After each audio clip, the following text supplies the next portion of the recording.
Good morning, Rabbi. Good morning, Joe. As the eldest son in a Catholic family, I was supposed to go into the priesthood, and I did consider it for a while until I found out what celibacy meant. Now, what called you to be a rabbi? That must be a great story. It really is, especially in light of your thinking of becoming a priest. So I want to begin with my home. And there were two of us, my older sister Carolyn and myself. And I want to start my story with bar mitzvah. In the Jewish tradition, when a boy becomes 13 and a girl becomes 12, they're considered Jewish adults, not adults as in an adult, but rather being responsible for fasting, for observing the holidays. And if you have the skill, you could lead services, you participate. So it means being accepted into the community of Israel.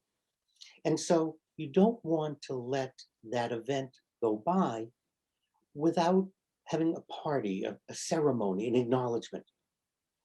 Now, Judaism does not have any sacraments like the Roman Catholic Church, but rather we mark moments when things occur.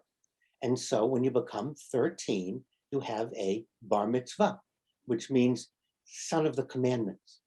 And you read from the Torah, you help with services, there's a religious ceremony involved, and then there's a party of some kind. And this is recognition, acknowledgement that you're now part of the community. So it's a rather big event. As I was preparing for my bar mitzvah, I had spent the previous 5, 6 years in religious school, and I was a very difficult student. I gave my instructors in religious school a hard time, the same hard time I gave my public school teachers. And I was always labeled as a troublemaker, as a problem, both in religious school and public school. Motorcycle boots and a leather jacket. Not quite that, but close enough so that I was sent to a special high school for, and it was only for boys, a high school for boys of questionable behavior. And it was a chance to redeem yourself or recover or go into the Marines. And so that was my public high school. But I'm now coming up on my bar mitzvah. We meet with the rabbi. And after bar mitzvah, we have graduation from religious school, which is 10th grade. And we call that confirmation, which is similar to your confirmation. It's a time to confirm, to vow, to understand that you're entering the religion. So 10th grade becomes very important. Bar mitzvah, hey, a 12-year-old, a 13-year-old, they're not mature in any way. And if we were to base religious acceptance on maturity, a girl could be 12, the boy would have to be 36. So we can't just use age for that. But you have the ceremony. But so confirmation is more significant because you're older and you do more studying. And the normal procedure is the rabbi likes to put pressure on the family to keep you in so you don't drop out after your bar mitzvah. So you stay on through the 10th grade with more serious studying. So there's all kinds of pressure and deals, and they can't not have a bar mitzvah, but there's other things. Well, in my case, my parents were told that I could only have a bar mitzvah ceremony if I did not continue. That was the deal my parents had to make. Bad rabbi. So that set the stage. Those were the seeds. I had my ceremony, and it was on Halloween. I had my ceremony, dropped out, didn't drop out, I was ejected. And I had no use then anymore for Judaism, for religion, for anything. I was done. The organized religion made it very plain there was no place for me or anyone like me. You must have been something. Yes. And as it turns out, Joe, and I was diagnosed as an adult, I have dyslexia, mixed dominance, and some other learning disabilities. But in the 1950s and 60s, a child who had learning disabilities was called a bad person and was sent to the principal. There was no understanding of learning or anything. And so that ended my religious school career.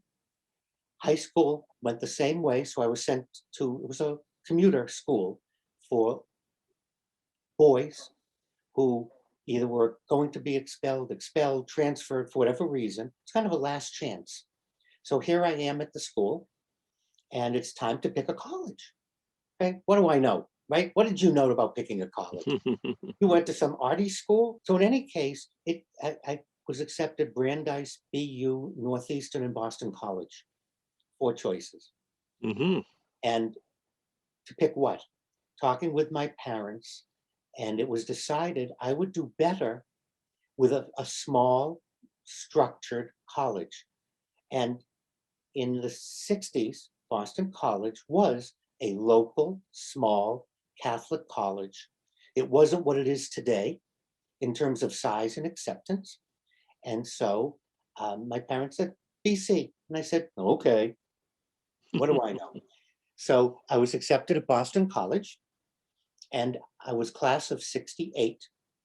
The last class of Boston College Arts and Sciences of only men, jackets and ties required retreat every year, required philosophy classes, required theology classes.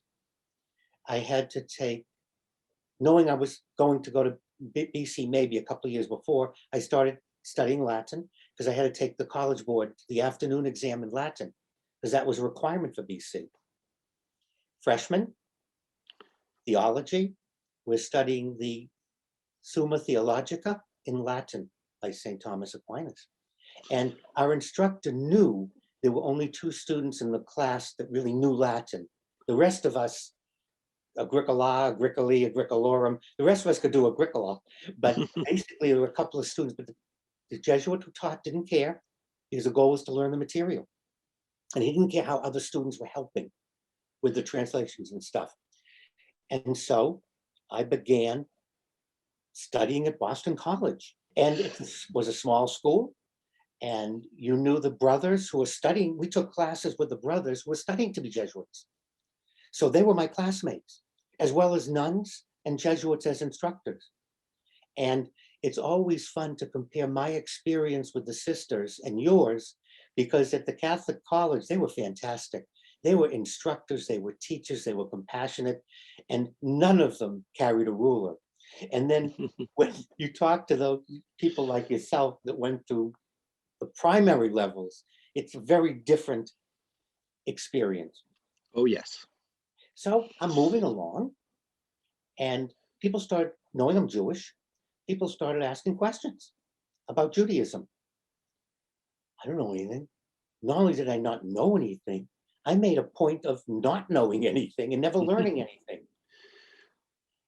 Keep going on, talking with the brothers, I'm talking with the Jesuits. And it started to bother me that I was embarrassing myself.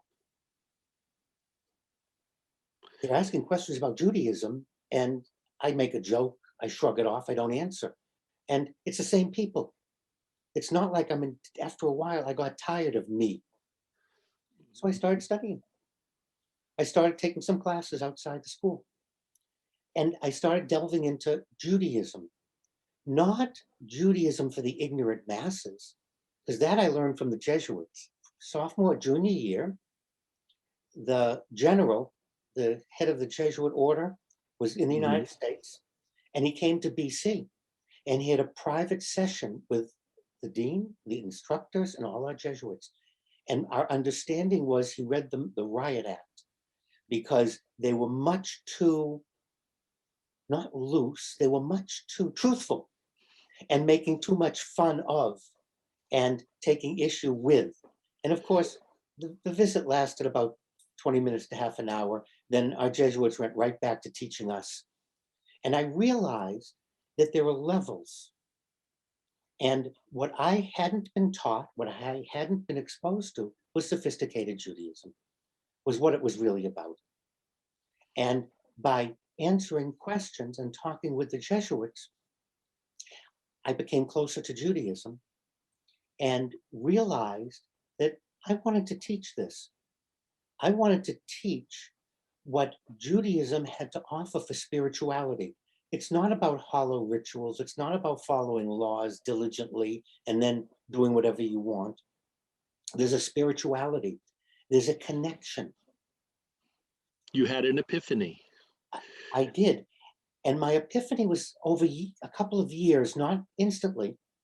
But yeah, that's exactly right. It was an epiphany. And it was because of the Jesuits. No one ever tried to make me into a priest. No one ever tried to talk me out of it. In fact, just the opposite. The Jesuits encouraged and helped me discover my Judaism and what Judaism had to offer. At no point was there any ever pressure, discussion, disparagement, no anti-Semitism, absolutely nothing. Exactly the opposite. They embraced my quest for Judaism. And then I said, gee, what does it mean to be a professional Jew, a rabbi? So I talked with my old rabbi, and he was 100% behind supporting me to go to seminary. Same rabbi that wouldn't let me have a bar mitzvah. Because he saw the difference. He saw what happened. And as it turns out, the best decision I ever made, not only by becoming a rabbi, but in terms of knowledge, in terms of my education. And when I do interfaith weddings, when I do non-denominational weddings, and I'll meet some people, we'll be talking afterwards, and we'll be discussing philosophy, religion, history, almost anything. Inevitably, one person will say to me, which Jesuit school did you go to? And this happened many, many years ago. And I talked with a few people, and it occurred to me, and they said to me, you think like a Jesuit. And they said the only way you could have been trained would have been by the Jesuits. And I said, what? In talking with you and listening to the way you present or how you argue or debate, whatever it might be, they said, they had a Jesuit education, and they said they could recognize it in another person.